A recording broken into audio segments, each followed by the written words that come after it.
Hello everyone, welcome to Apti Plus Academy for Civil Services. This is a video on daily news and editorial analysis, which I'll be covering from the Hindu and Indian Express. So the most important news and editorial of the day that is relevant for the preparation of civil services prelims and mains examination will be discussed in this session. Let's get started with the news topic list. Today is 23rd of January. The first important news, J&K Land Grant Rules 2022. This is from the text and context page of the Hindu. Second, Jan Vishwas Amendment Bill introduced in the Lok Sabha. Third, Central rules out an increase in MSP for the cotton for time being. Fourth, Gulf account for more than half of the Indian convicts. And the last is an editorial, a law for digital assets. Apart from the news and editorial discussion, at the end of this video, there will be MCQ based questions. These questions will be based on current affairs that will help you for the upcoming prelims examination. So without any further delay, let's get started. And before I begin this session, those of you who are new to our channel, do not forget to subscribe Apti Plus Academy for Civil Services on YouTube. If you like this video, if you find this video informative and helpful, do press a like button. Starting the session with the first news, that is J&K Land Grant Rules 2022, something important for General Studies Paper 2 under the subtopic that is Functions and Responsibility of Union and States and Issues and Challenges Pertaining to the Federal Structure of this country. So the J&K Lieutenant Governor Administration has recently notified a fresh land rule under the J&K Land Grant Rules 2022, and this rule will replace the J&K Land Rules 1960. After the changes that has been made to the Article 70, the abrogation of Article 70 and the formation of UT of Jammu and Kashmir and Ladakh, these changes were brought in. The J&K Land Grant Rules 1960 deal with the special rules to grant government land on lease with the erstwhile state of Jammu and Kashmir. तो ये जितनी भी land allocation की गई थी वो सारे lease purposes के लिए की गई थी. Under the previous rule, the prime locations such as Srinagar, Jammu and Kashmir, Gulmarg and Pahalgam were opened for construction of hotel. This was mostly for the commercial structures and residential building in the past. And that was also, if you talk about the commercial building, that was given on the lease.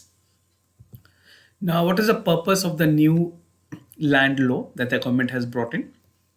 According to the new land law, the lease of the current landowners will be extended in the case of the lease expiry. And it reads that all lease expect the succeeding or expiring residential lease that was expired or determined prior to the coming into force of the rule issue under the rules shall not be renewed and stand determined. Right? तो ये नए rules के अंदर ये provisions रखे गए हैं. And unlike the previous one, up to 99 year of the lease period has been reduced to 40. जहाँ पे पहले एक लीज की टाइम 99 हुआ करती थी, अब that has been reduced to 40 years only. Right? This is a major changes that has been brought in by the J&K governor or administrations.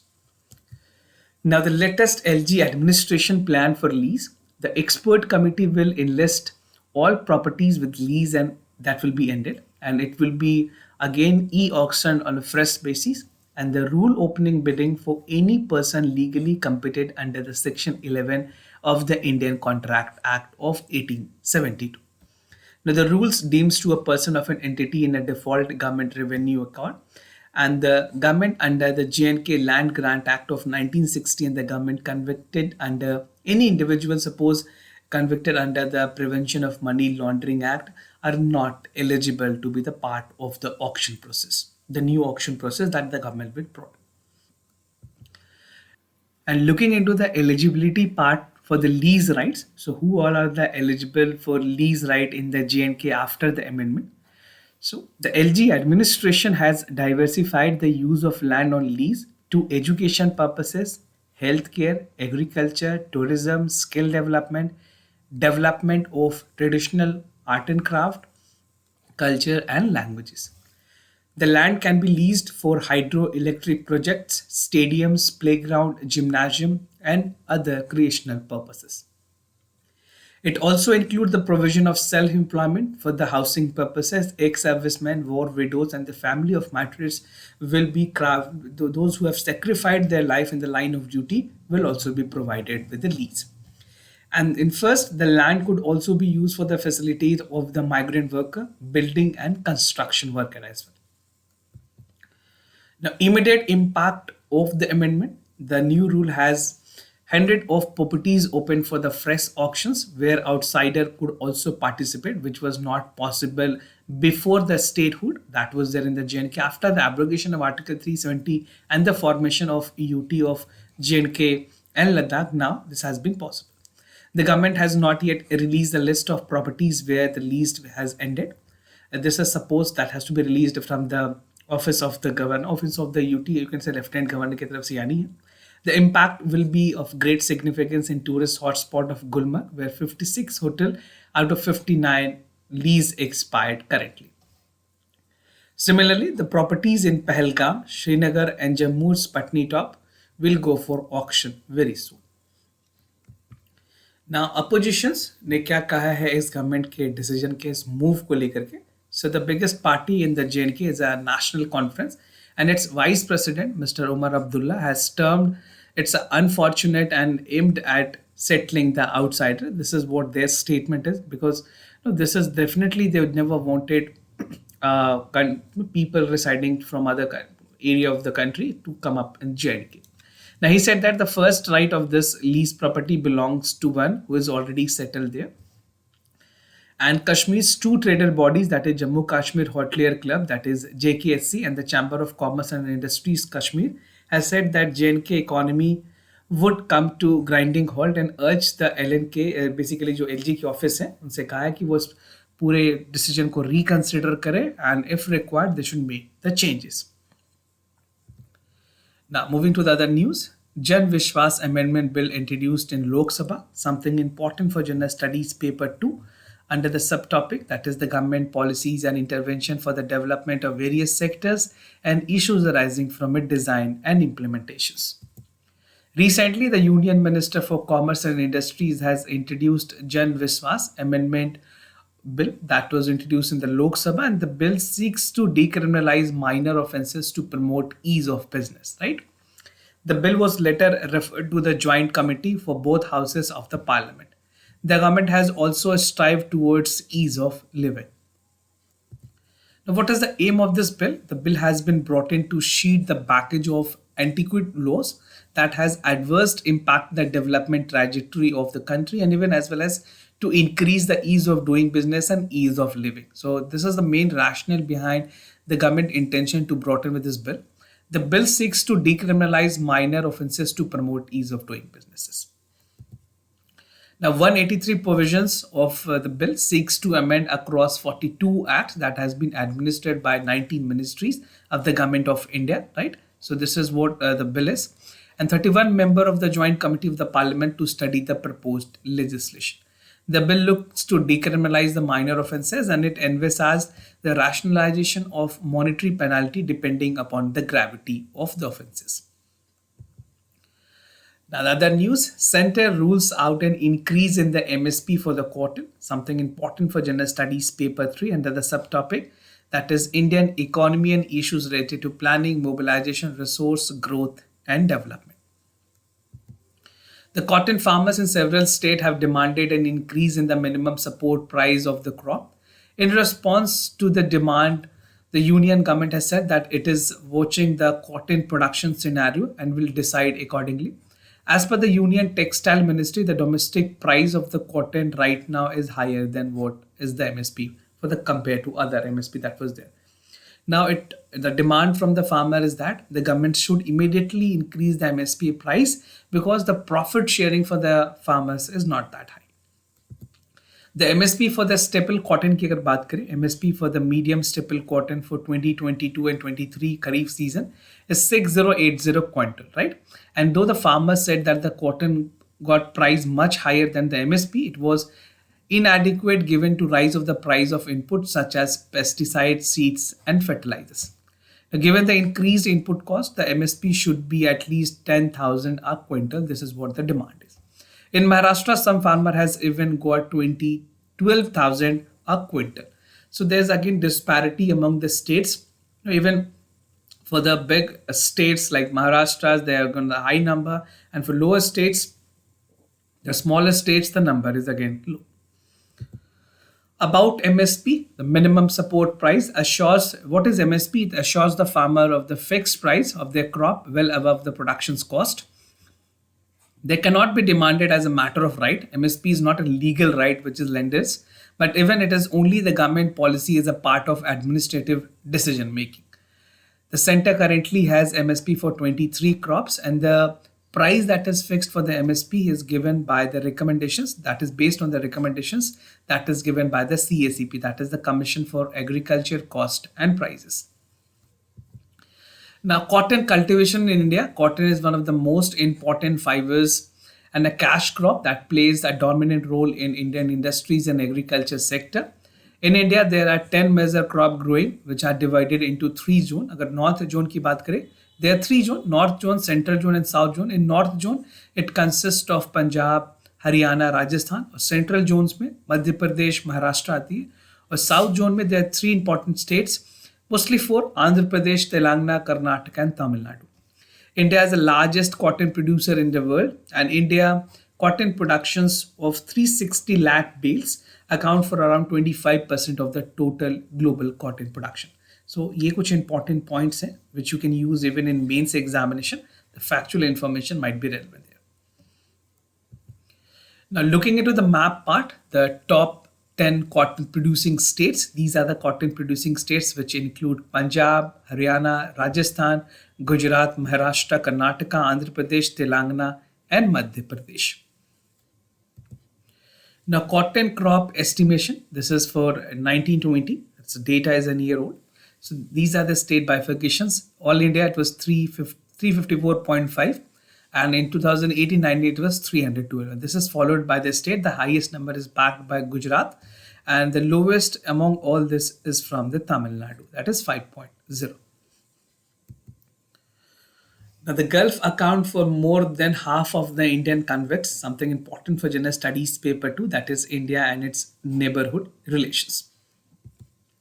According to the data that is available by the Ministry of External Affairs, the Gulf countries account for more than half of the Indian prisoners, including the under trial and the convict lodged in the foreign jails.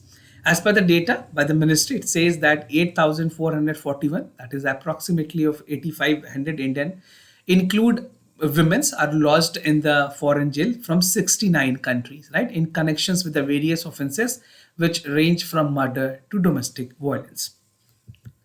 Now, high number in the Gulf countries, जितनी भी rate देखिए, जितने भी data है हमारे पास, it's 8,441. Among that, the highest is there in the Gulf countries, right? So the highest was lodged in the Gulf countries, the jails in the Gulf countries, and among the 8,441, 4,389, almost you close to 50% are there in the Gulf countries.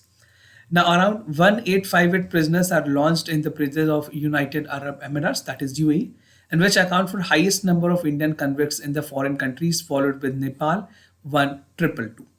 The data also revealed that as many as 115 female prisoners are languishing in the jail in the 19 countries, while gender-wise convicts in some countries are not available. So data gender-wise available नहीं है, they're only with regards to the origin of the country. Other countries detail, और कौन से countries में Indian लोग हैं जो basically they are imprisoned there. Among the developed countries, Europe, America, in the jail, we have 261 Indian, followed by UK 219. There are significant number of Indian convicts in the country like Australia, Canada, France, Germany. These are the number of the convicts. Singapore, Spain, Sweden. Though Kerala is among the states which send the highest number of people abroad, the state-wise list of the prisoners or under trial is not available state-wise. तो ministry के पास state-wise कितने लोग prisoners हैं उसकी भी data भी नहीं है. Now, behind the bars, if you can see, as I've already discussed, the highest in the UAE, then followed by Nepal, Saudi Arabia, Qatar, Malaysia, Kuwait, United States, United Kingdom, Italy, and Bahrain. Passport holder in the country, according to the Ministry of External Affairs, Kerala, which is 1.2 crore, has the highest number of passport holder in the country. And Kerala Mamallapuram is ranked as the third List of the district with most number of the passport issued, right, followed by Mumbai and Bangalore. And as of data 2021, an estimated 1.35 crore Indian nationals reside in the countries outside India. Gulf countries along account for 87.51 lakh Indians. Moving to the editorial of the day, a law for digital assets, something important for general studies paper 2, under the subtopic that is Indian economy and issues related to planning, mobilization of resources, growth and development. This editorial is written by Shweta Bansal, who is an IAFS officer.